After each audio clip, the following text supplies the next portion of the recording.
नमस्कार, मैं हूं फैज आलम फैजी और ग्राउंड जीरो में आपका स्वागत है। स्वास्थ्य यह ऐसा शब्द है जो हर किसी से जुड़ा है, इसलिए किसी भी सरकार की यह जिम्मेदारी होती है कि वो आम जन के स्वास्थ्य की न सिर्फ फिक्र करे बल्कि इसके लिए हर वो मुमकिन कोशिश करे जिससे लोगों को इस सिलसिले में किसी तरह की कोई परेशानी न हो। लेकिन क्या ऐसा हो रहा है? शायद नहीं।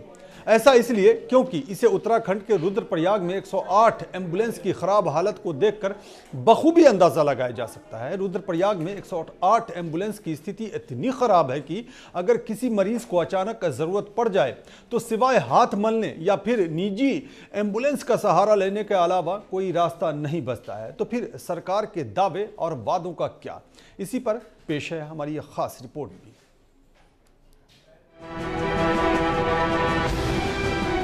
पहाड़ों की स्वास्थ्य व्यवस्थाओं को दुरुस्त करने की सरकार के दावे भी रुद्रप्रयाग में वैसे ही हैं जैसे यहां आपातकालीन सेवा 108 दम तोड़ती नजर आ रही है। सियासी वादे और बड़े बड़े दावे करने वाली सरकार के इन दावों की भले ही कोई सीमा न हो, लेकिन हकीकत में जो नजर आ रहा है वो सरकार ही नहीं बल्कि पूरे स्वास्थ्य महकमे को भी कटघरे में खड़ा कर रहा है। स्वास्थ्य व्यवस्थाओं को सुधारने वाली सरकार और उसका तंत्र ऐसा हांफता हुआ नजर आता है जैसे इस व्यवस्था को ही आईसीयू में भर्ती कर देना था। जी हां, रुद्रप्रयाग जनपद में पिछले कई महीने से स्वास्थ्य सेवाओं की बदहाल स्थिति से तीमारदारों को भारी परेशानियों का सामना करना पड़ रहा है। आपदा की दृष्टि से अति संवेदनशील रुद्रप्रयाग जनपद में 108 आपातकालीन सेवा अपनी बदहाली का रोना रो रही है। यहाँ जीवनदायी 108 सेवा के पहिए थमे हुए हैं। 7 108 वाहनों के मुकाबले 2 वाहन मेंटेनेंस के अभाव में जहां 1 वर्ष पूर्व से ही बंद पड़े हैं, वहीं जो 5 वाहन हैं उनका संचालन तेल के अभाव में ठप पड़ा हुआ है। एयर एम्बुलेंस का ढिढोरा पीटने वाली सरकार की उदासीनता इस बात से लगाई जा सकती है कि इनके पास 108 आपातकालीन वाहनों में तेल डालने तक का बजट नहीं है। जनपद में स्थिति इतनी खराब हो चली है कि मुख्यालय में ही 108 जीवनदायी ठप पड़ी हुई है। ऐसे में मरीजों को जहां भारी परेशानियों का सामना करना पड़ रहा है, वहीं अब इन वाहनों में तैनात चालकों और मेडिकल टेक्नीशियनों को भी बाहर का रास्ता दिखाया जा रहा है, जिससे उनके सामने भी रोजी रोटी का संकट पैदा हो गया है। जिस चीज़ को हम लोगों को ले जाने का काम करते हैं 108, यदि वही बीमार है तो ये भी एक बड़ा प्रश्न उठता है स्वास्थ्य सेवाओं पे और यहाँ के तंत्र पे। तो मुझे लगता है कि इस तरह की जो खामियां हैं, जनपद की जो खामियां हैं, उसमें थोड़ा सा चिंतन और मंथन करके ये समस्याएं दूर हो जानी चाहिए, ये मेरा अपना है। देखिए, ये स्थिति काफ़ी लंबे समय से हम देख रहे हैं। इनका मेंटेनेंस सही समय पे ना होने के कारण एक आम आदमी को काफ़ी दिक्कतों का सामना करना पड़ रहा है। अगर इनको किसी टाइम फ़ोन करो तो ये बहुत लंबे समय में वहाँ पर पहुँचते, जिसके चलते मरीज़ को कई बार तो अपनी जानें भी यहाँ क्षेत्र में हम लोगों ने सुना है कि गंवानी पड़ी। कई लोगों को काफ़ी सारी दिक्कतों का सामना करना पड़ा और इनको फ़ोन करो तो काफ़ी लंबे समय में ये पहुँचता है। देखिए, हाँ बिल्कुल, आपने बहुत अच्छी, ये दूर क्षेत्र का जो मामला है, दूरस्थ क्षेत्र में काफ़ी ज़्यादा दिक्कतों का सामना करना पड़ता है। उधर मुख्य चिकित्सा अधिकारी एसके झा का कहना है कि पिछले कई महीनों से तेल का बकाया भुगतान न होने के कारण वाहनों को तेल नहीं मिल पा रहा है, जिस वजह से इनका संचालन नहीं हो पा रहा है।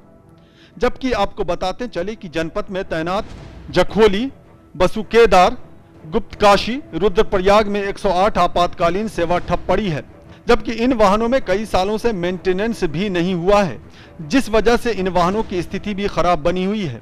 अगस्त यमुनी में 108 सेवा सिर्फ रात्रि के वक्त अपनी आपातकालीन सेवा दे रही है, लेकिन इस वाहन का भी कई बार तेल न होने की स्थिति में संचालन ठप रहता है।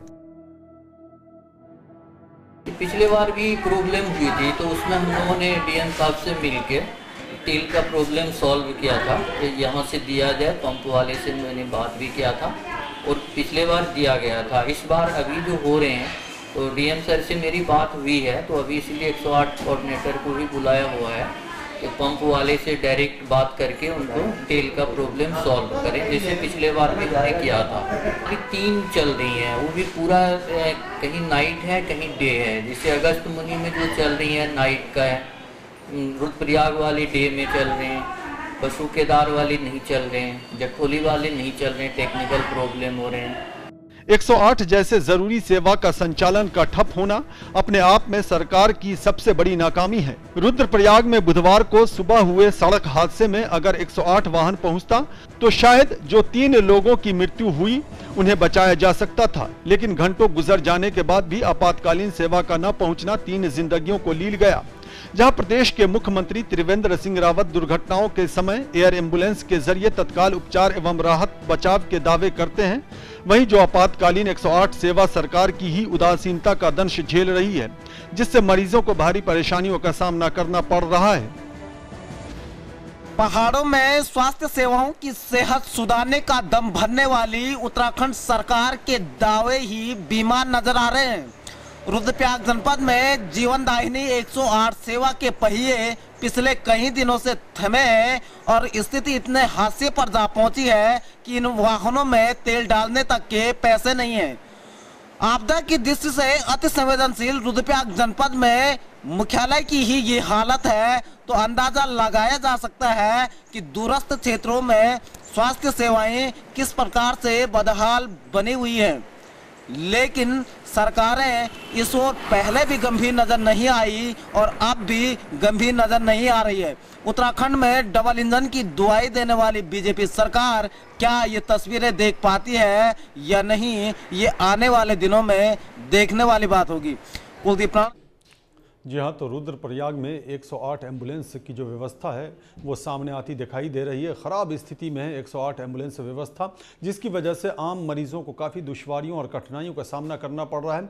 उन्हें अगर अस्पताल अचानक पहुंचना पड़े तो निजी वाहन का इस्तेमाल करना पड़ रहा है या निजी एम्बुलेंस का सहारा लेना पड़ रहा है। तो सरकार क्या कर रही है या स्वास्थ्य विभाग क्या कर रहा है? दावे तो बहुत किए जाते हैं, वादे भी बहुत किए जाते हैं, लेकिन अगर अमली जामा पहनाने की बात की जाए या ज़मीन पर हकीकत नापने की बात की जाए तो स्पष्ट रूप से यह दिखाई दे रहा है स्वास्थ्य विभाग की लापरवाही। 7 एम्बुलेंस है रुद्रप्रयाग में, टोटल 108 में 7 में से 2 खराब स्थिति में है और 5 की हालत ऐसी है कि उसे तेल ही नहीं मिल पा रहा है जो मरीजों की सेवा की जा सकी उसके सहारे। तो आप अंदाज़ा बखूबी लगा सकते हैं कि स्थिति क्या है रुद्रप्रयाग में। आखिर इसके लिए जिम्मेदार कौन है? सरकार बड़े बड़े दावे करती है, बड़े बड़े वादे करती है, लेकिन ज़मीन पर वो सच्चाई दिखाई नहीं देती। न उन दावों का अंश दिखाई देता है, न उन वादों का अंश दिखाई देता है जिसके दावे और वादे किए जा रहे हैं। आप खुद देख सकते हैं स्क्रीन पर किस तरह से खराब स्थिति में पड़ी हुई है उत्तराखंड में के रुद्रप्रयाग में एम्बुलेंस। 108 एम्बुलेंस की हम बात कर रहे हैं, 7 है टोटल, 7 108 एम्बुलेंस है रुद्रप्रयाग में। 2 तो बिल्कुल जर्जर अवस्था में है, खराब पड़ी है और 5 में तेल भी नहीं है। हमारे साथ हमारे संवाददाता कुलदीप राणा जुड़ गए हैं। कुलदीप, क्या है स्थिति 108 की? हालांकि रिपोर्ट हमने दिखा दी और आपने जो रिपोर्ट भेजी है उससे तस्वीर बिल्कुल साफ होती दिखाई दे रही है, लेकिन क्या स्वास्थ्य विभाग इससे जागा है? स्वास्थ्य विभाग इसे संज्ञान में ले रहा है? जी बिल्कुल, पहाड़ों की स्वास्थ्य सेवाओं को लेकर हमेशा ही सरकारें दावे और वादे बहुत करती हैं, क्योंकि रुद्रप्रयाग जैसे आपदा की दृष्टि से अति संवेदनशील ये जिला है। 2013 की आपदा भी यहाँ पे देखी है और जो तमाम यहाँ पे हर समय दुर्घटनाएं बनी रहती हैं, उसके मद्देनजर अगर यहाँ पे स्वास्थ्य सेवाएं बेहतर करनी चाहिए थी, लेकिन उसके बावजूद भी जो यहाँ पे जीवनदायिनी 108 आपातकालीन जो सेवा है वो ही उसी के पहिए पिछले कई महीने से जाम पड़े हुए हैं। ये स्थिति इस महीने की नहीं है बल्कि पिछले कई सालों से कमोबेश यही स्थिति बनी आई और स्थिति इतने हादसे पे जा पहुंची है कि अब 108 के जो वाहन है उनमें तेल डालने के बाद सरकार के पास बजट नहीं है। जो स्वास्थ्य महकमा है उसके पास बजट नहीं है इन वाहनों में तेल डालने के लिए। तो ऐसे में लगा सकते हैं कि जो सरकार हर बार एयर एम्बुलेंस जैसे दावे कर रहे हैं कि एयर एम्बुलेंस मुहैया करवाएंगे, लेकिन जो जमीन पर जो गाड़ियां चल रही हैं, जो आपातकालीन सेवाएं कर रहे हैं, उन्हीं को ठीक से नहीं चला पा रही हैं। तो साफ तौर पे सरकार के दावों की पोल खोलती हुई यहाँ पे साफ तौर पे दिखाई दे रही है। कुलदीप, खबर ये भी है कि उत्तराखंड में जो 108 एम्बुलेंस से जुड़े हुए लोग हैं उनका जो वेतन है वो भी नहीं मिला है। इसमें कितनी सच्चाई है अगर रुद्रप्रयाग के संदर्भ में भी बात करने की कोशिश की जाए, जानने की कोशिश की जाए तो? जी बिल्कुल, पहले तो मैं जानकारी देना रुद्रप्रयाग में क्योंकि यहाँ पे आपदा का भी ये चारधाम यात्रा का भी एक अतिरिक्त दबाव रहता है। केदारनाथ की, मदनेश्वर और तुंगनाथ की यहाँ पे यात्रा चलती है, तो जो ग्रीष्मकालीन जो यात्रा सीजन होता है हमारा, इसमें कुल यहाँ पे अतिरिक्त गाड़ियां भी मंगाई जाती हैं 108 की अगर हम बात करते हैं। और उन गाड़ियों में तो अभी जो जिले में 7 108 वाहन थे, उनमें से 2 तो मेंटेनेंस के अभाव में पिछले 1 साल से बंद पड़े हुए हैं, ये धूल फांक रहे हैं। और दूसरे जो 5 वाहन यहाँ पे चल भी रहे थे तो उनमें तेल की कमी के चलते ये वाहन भी अब नहीं चल पा रहे हैं। केवल एक अगस्त्यमुनि जो केंद्र है हमारा सामुदायिक स्वास्थ्य केंद्र, वहां पे ये एक वाहन चल रहा है, ये भी केवल रात्रि में अपनी सेवाएं दे रहा है। लेकिन जिन वाहनों में जो कर्मचारी थे, जो चालक था, मेडिकल टेक्नीशियन था, अब उनकी भी छुट्टी किए जा रहे हैं, क्योंकि ये वाहन पिछले कई महीने से बंद पड़े हैं। तो अब स्वास्थ्य महकमा इन लोगों की भी छुट्टी कर रहा है। तो कहीं ना कहीं इन लोगों के जो कर्मचारी थे इन वाहनों में, उनके सामने भी रोजी रोटी का एक संकट पैदा हो गया है। और दूसरी तरफ जो दूरस्थ इलाके हैं, क्योंकि पहाड़ में ये कमोबेश सभी गांव जो सड़कें हैं, सड़कों से काफी दूर गांव रहते हैं, तो ऐसे में जो तमाम बीमार हैं, गर्भवती महिलाएं हैं, जो अन्य तरह की यहाँ पे कुलदीप, जाहिर सी बात है लोगों को काफी परेशानियों का सामना करना पड़ रहा है। सरकार के नुमाइंदे से आपकी बात हुई, चूंकि स्वास्थ्य विभाग ने तो बयान दे दिया और कह दिया कि तेल के अभाव की वजह से एम्बुलेंस सुचारू रूप से नहीं चल पा रहा है, लेकिन सरकार का नुमाइंदा कोई कुछ कहता नजर आ रहा है इस संबंध में?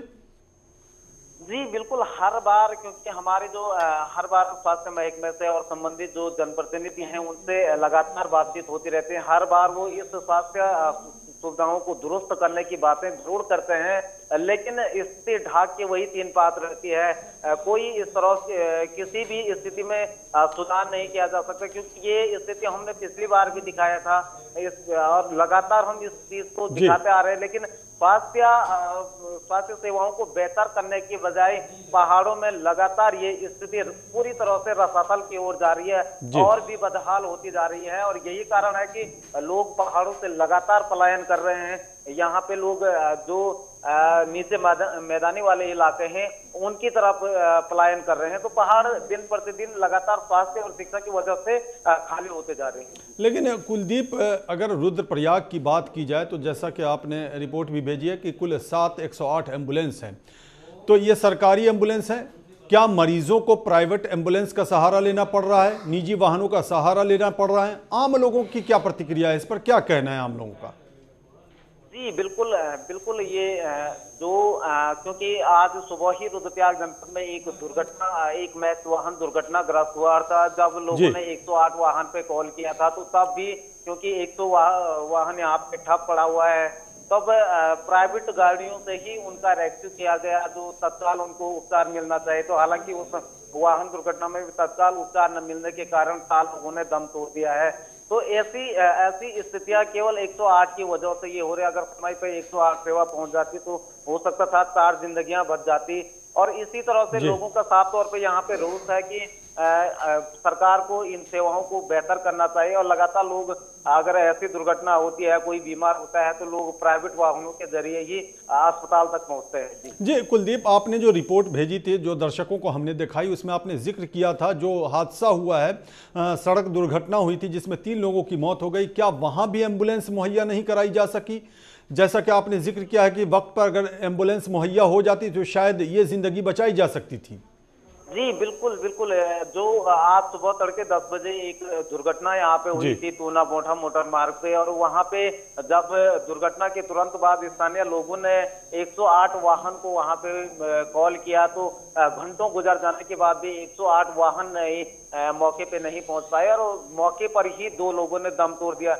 तो उसके बाद एक समय से अस्पताल नहीं पहुंचा, रास्ते में उसने दम तोड़ दिया। फिर दूसरे, इस दुर्घटना में 4 लोगों की मौत हुई और समय पे ये पूरी गलतियां, अगर समय पे इनको प्राथमिक स्वास्थ्य सुविधाएं मिल जाती तो हो सकता था ये जिंदगियां बच सकती थी। लेकिन साफ तौर पे कहा जा सकता है कि ये सरकार की लचर स्वास्थ्य सेवाओं के प्रति घोर उदासीन रवैया है और घोर नाकारापन है कि उत्तराखंड के 18 सालों बाद भी ये स्वास्थ्य सेवाओं की इतनी बदहाल स्थिति है। तो ये हम सीधे तौर पे सरकार की नाकामी कहेंगे। जी, सरकार की नाकामी है। कुलदीप, आपका बहुत बहुत शुक्रिया हमसे बातचीत करने के लिए और तमाम जानकारियां उपलब्ध कराने के लिए। तो उत्तराखंड के रुद्रप्रयाग में 108 एम्बुलेंस की जो स्थिति है पूरी तरह से खराब है।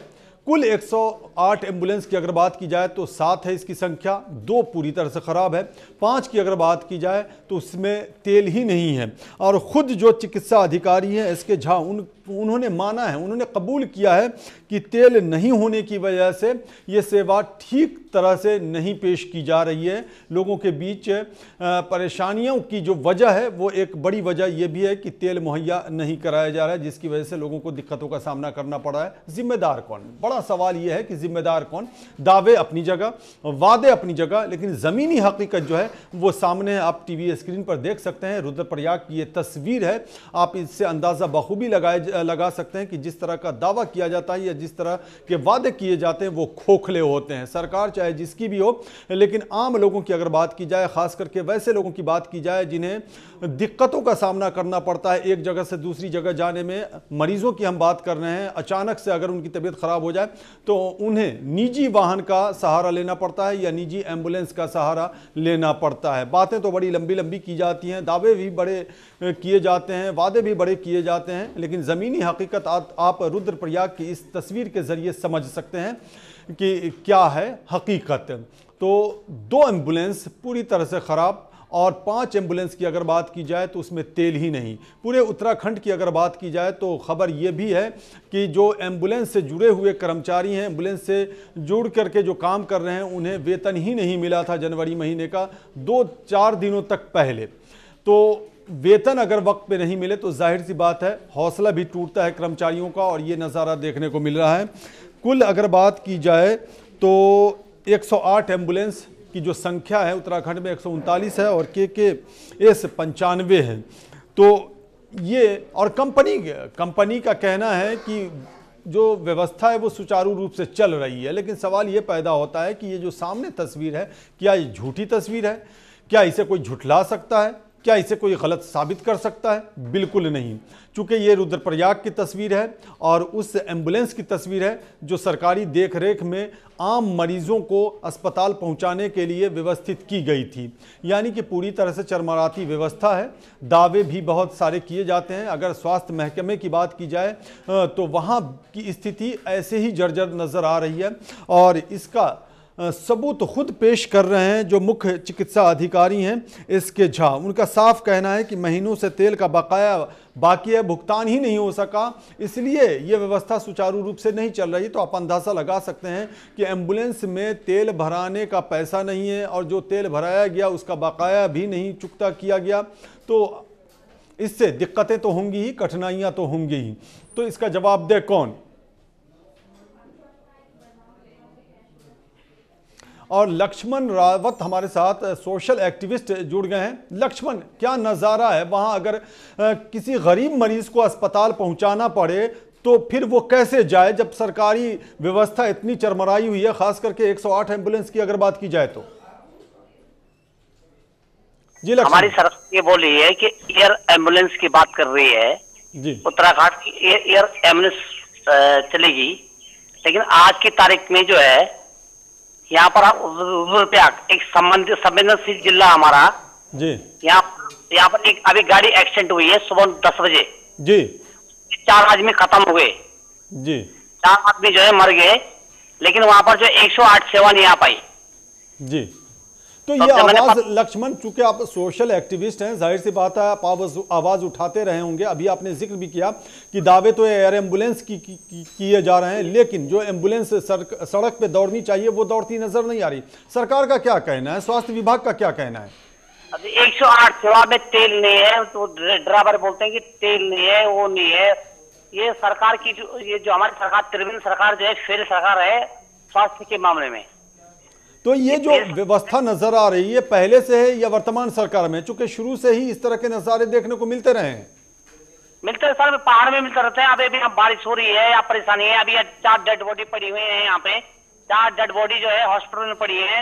8 आदमी जो है इंजर्ड है जी। यहाँ रुद्रप्रयाग जो हमारा हॉस्पिटल है, डिस्ट्रिक्ट हॉस्पिटल जी, यहाँ दवाइयाँ पूरी नहीं है, 108 सेवा बंद है जी। बिल्कुल, क्या कहें? हाँ जी, आपने जाहिर सी बात है सरकार से बात करी होगी, आपने हेल्थ डिपार्टमेंट से बात करी होगी। क्या कोई आश्वासन मिलता दिखाई दे रहा है?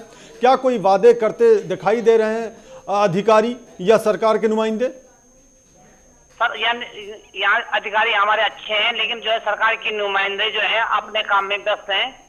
यहाँ कोई भी सरकार का नुमाइंदा आज जो है यहाँ पर जो है कोई भी हमारा सांसद, कोई भी हमारा मंत्री जो है यहाँ पे नहीं आया।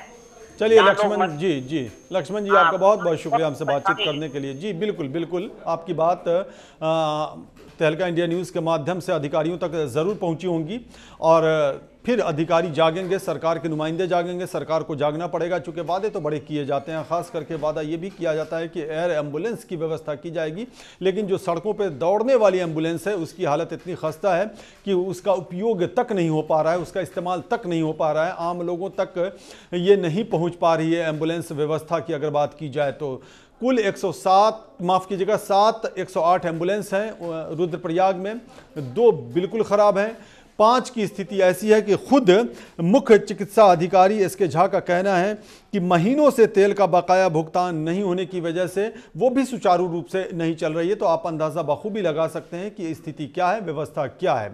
दावे अपनी जगह, एयर एम्बुलेंस के दावे किए जा रहे हैं, लेकिन जो सड़कों पर दौड़ने वाली एम्बुलेंस है उसकी स्थिति, उसकी हालत पूरी तरह से जर्जर है।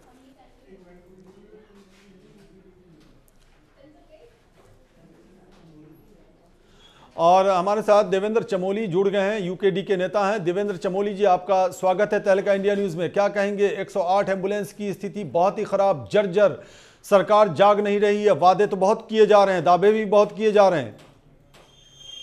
जी मैं बता दूं, एक बड़ा विरोधाभास लगता है। एक और माननीय मुख्यमंत्री एयर एम्बुलेंस की बात करते हैं जी, और दूसरी तरफ पहाड़ की स्थिति देखिए और सीमांत जनपदों की स्थिति देखिए कि 108 जैसी सेवा बिल्कुल ठप पड़ी हुई है।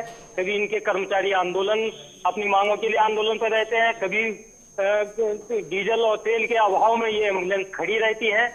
और कैसे पहाड़ पे स्वास्थ्य सेवाएं दुरुस्त हो पाएंगी, और जबकि मुख्यमंत्री जी का स्वयं विभाग है, वो स्वयं स्वास्थ्य विभाग उनके पास है। तो ऐसी दयनीय स्थिति बनी हुई है पहाड़ में स्वास्थ्य सुविधाओं को लेकर के। जी बिल्कुल, तो क्या सरकार के सामने आप लोगों ने ये मुद्दा नहीं उठाया? सरकार की तरफ से तो दावे ये किए जा रहे हैं कि एयर एम्बुलेंस की व्यवस्था की जाएगी। जी लगातार सरकार पे दबाव है, जनता, जनप्रतिनिधि और क्षेत्रीय दल के होने के नाते हम लोग लगातार पहाड़ की स्वास्थ्य सेवाओं के लिए लगातार आंदोलनरत भी हैं। शासन प्रशासन से लगातार इस संदर्भ में बातें होती है, आंदोलन होते हैं, लेकिन केवल कोरी घोषणाओं तक सरकार सिमट के रह जाती है। केवल कोरे वादे, कोरे आश्वासन दे करके पहाड़ के साथ छलावा कर रहे हैं, पहाड़ के साथ धोखा कर रहे हैं। ये इनकी नीयत बन गई है। देवेंद्र, ये तो बड़ा गंभीर मुद्दा है। खुद मुख्य चिकित्सा अधिकारी कह रहे हैं कि महीनों से बकाया बाकी है, जो तेल भराया गया था एम्बुलेंस में उसका भुगतान तक नहीं हुआ है। तो ये तो काफी गंभीर मुद्दा है ना? जी बिल्कुल गंभीर मुद्दा है। यही तो हम कह रहे हैं कि स्वास्थ्य किस तरह से अच्छी स्वास्थ्य सुविधाएं प्राप्त कर पाएंगे पहाड़ के लोग? क्या केवल जुमलेबाजी है? आखिर स्वास्थ्य के नाम पे पहाड़ को कब तक ठगते रहेंगे? स्थिति ये है कि आप एम्बुलेंस में तेल नहीं डलवा पा रहे हैं, एम्बुलेंस खड़ी है, कभी उनके कर्मचारियों को समय पे वेतन नहीं दे पा रहे हैं। जी। ये बड़ा दुर्भाग्यपूर्ण है। और आप एयर एम्बुलेंस की बातें कर रहे हैं, बड़े बड़े जुमलेबाजी कर रहे हैं। देवेंद्र, आप किसे जिम्मेदार मानते हैं, स्वास्थ्य विभाग को रुद्रप्रयाग के, या फिर सरकार को, या फिर दोनों को? बिल्कुल मैं सरकार को जिम्मेदार मानता हूँ। इस सिस्टम का दोष है। अधिकारी कर्मचारी सरकार की नाकामी का फायदा उठा रहे हैं, इसलिए वो अकर्मण्य बने हुए हैं। अगर सरकार में कोई इच्छा शक्ति होती, सरकारी मिशनरी दुरुस्त होती, तो ये अव्यवस्थाएं देखने को नहीं मिलती और जनता इसका खामियाजा नहीं भुगतती। तो क्या आपका ये मानना है कि सरकार की तरफ से बजट ही मुहैया नहीं कराया जा रहा है, यानी फंडिंग नहीं हो रही है, जिसकी वजह से इस तरह की दिक्कतें, इस तरह की कठिनाइयां हैं? बिल्कुल, बजट में भी मैंने देखा कोई बहुत अच्छा प्रावधान जो है स्वास्थ्य सुविधाओं के लेकर नहीं है, केवल घोषणाओं तक सीमित है। और केंद्र का जो बजट है उसकी 2 कॉपी कर करके खिचड़ी की गई है यहाँ पे भी, जिसका नतीजा ये है कि एम्बुलेंस खड़ी है। जी चलिए देवेंद्र चमोली जी, आपका बहुत बहुत शुक्रिया हमसे बातचीत करने के लिए और अपना पक्ष रखने के लिए। तो आपने देखा कि उत्तराखंड के रुद्रप्रयाग में 108 एम्बुलेंस की व्यवस्था क्या है, जर्जर अवस्था में है, लोगों को परेशानियों और दिक्कतों का सामना करना पड़ रहा है। फिर भी सरकार की तरफ से ये दावे किए जा रहे हैं कि एयर एम्बुलेंस की व्यवस्था की जाएगी। सड़कों पर दौड़ने वाली एम्बुलेंस की हालत इतनी खराब है तो एयर एम्बुलेंस की व्यवस्था करने से क्या आम मरीजों को फायदा उसका मिलेगा, बड़ा अहम सवाल है। इस सवाल का जवाब आप भी तलाशेंगे। तो ग्राउंड जीरो में बस इतना ही, हमें दीजिए इजाजत, नमस्कार।